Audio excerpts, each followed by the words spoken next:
The G chord is second finger on the 3rd fret of your low E string.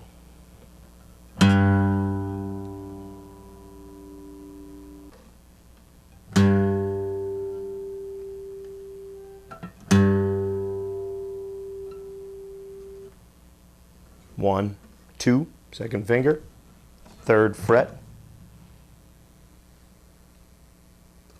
of the low E string. First finger, 2nd fret of the A string.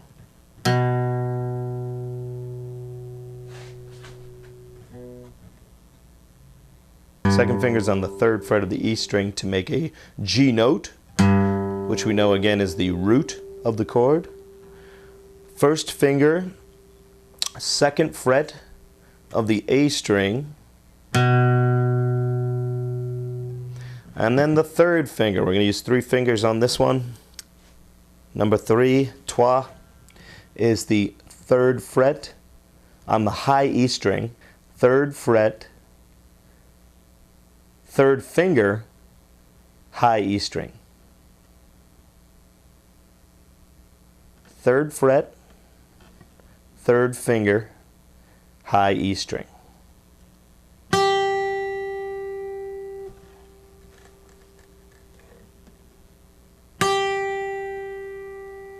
One more time.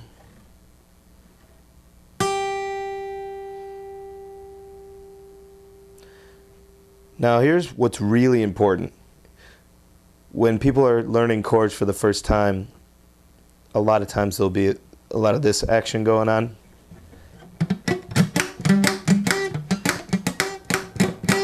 And it's really, really frustrating. The way to get around that, it may sound boring at first, but the way to get around that is play the single note with the single finger and make sure that it rings out with dedication, as we say, the dedicated note. Also, take a look at my palm. My guitar teacher, I had a few months of lessons back in the day, and my teacher always, he was just awesome. His name was Doug Marrier. And what he taught me was, if you look at the guitar neck here, from the back, is that you want to pretend that there's a tack or a sharp nail on the back of the guitar neck here, and you never want to stick your palm to that nail. You want to drop the wrist and, you know, keep your thumb there. You'll see blues guys going over the top like this. Over the top, Mikey. But generally you want to keep the thumb like this. You know, just kind of blah, blah, blah, blah, blah. You know, when you're going up and down, you want to keep the thumb kind of in the center or here, but you don't do a lot of that unless you're playing old school blues, and again, that's another lesson. So you want to keep the wrist relaxed. It's going to feel really uncomfortable at first and tense because you're teaching your body to move in a way that it's not accustomed to, but you know, just drop that wrist and keep it limp, keep it relaxed. Hey, Daddy-o, what's happening? So, you know, you want to keep it like that as opposed to tense. The reason being, when you get into these chords, you're going to need some dexterity here. You're going to need to be able to stretch the fingers to different positions. 3 fret stretches, 4 fret, 5 fret stretches, all of that stuff. And you won't be able to do that if your hand is in this position. You need it relaxed so that you can reach the chord shapes. So keep that wrist relaxed, drop it, and when you're making a chord shape, you want to go back to playing the notes individually first and letting them ring out. Dedication, baby. So here we have the E string. I'm going to go once again for a G chord, second finger of the 3rd fret of your low E string.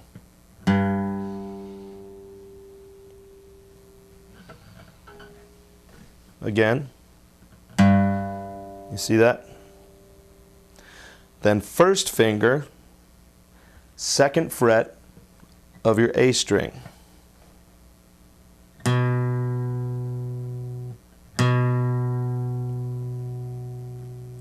The other strings, that would be your D, G, and B, are what you call open strings. You'll see the zeros at the top of the diagram there. That means they're open. That means no fingering. No fingers need to be on those frets at all. Open strings. Later on when we do other chords, you'll see X's at the top of the at the nut there at the top of the guitar diagram. That means that those strings are not to be played when you're strumming a chord. But fortunately for us, it doesn't apply with a G chord, which is why I started you there. We want to play all the strings, make it more fun, get 6 times the pleasure. So we got here we go. Remember, 2nd finger, 3rd fret. 1st finger, 2nd fret of the A string. 3rd finger, 3rd fret of the high E string.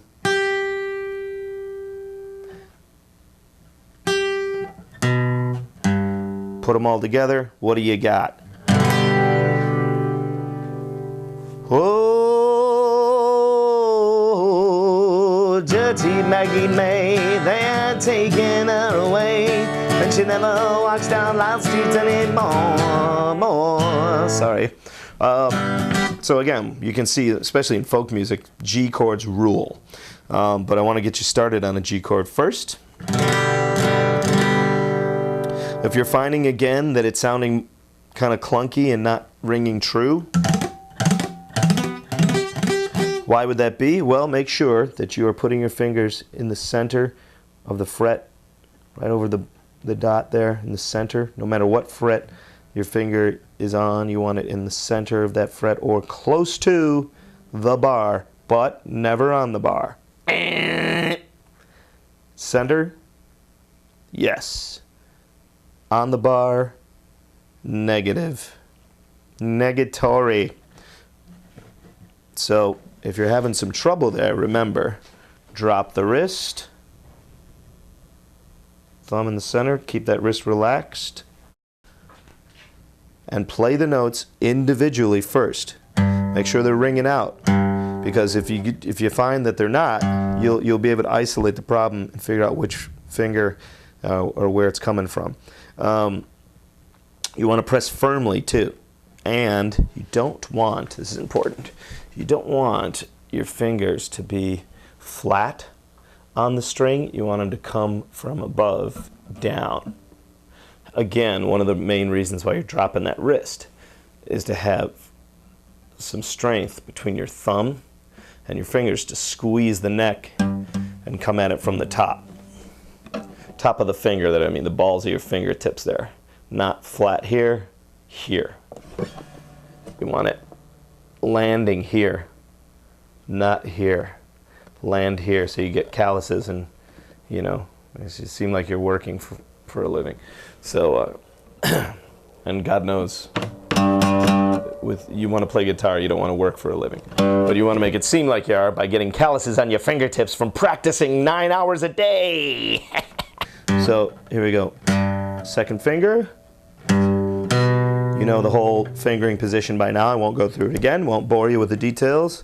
But just remember, drop that wrist and one by one, play the notes. Open strings. D, G, B. No fingering necessary in that part of the chord. We're resting the pick. Resting the pick onto the next strings over. We're not picking away from the body of the guitar. We're resting on the string that comes after it. Or if it's a high E string, down on the body of the actual instrument.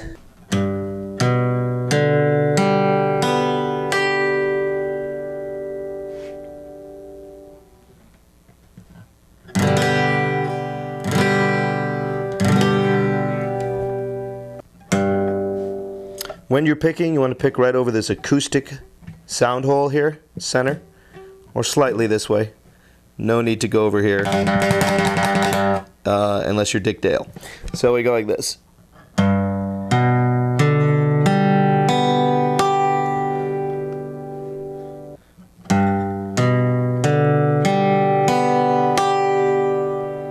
A-okay.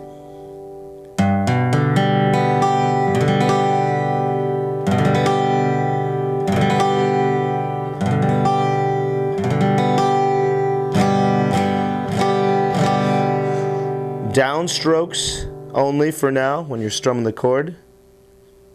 You'll see in tab and guitar tab, which I also don't bother with, but you might.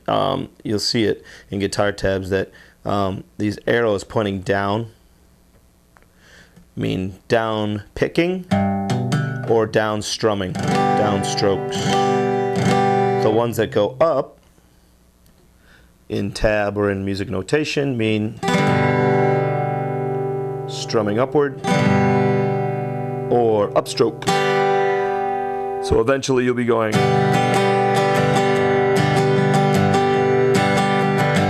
or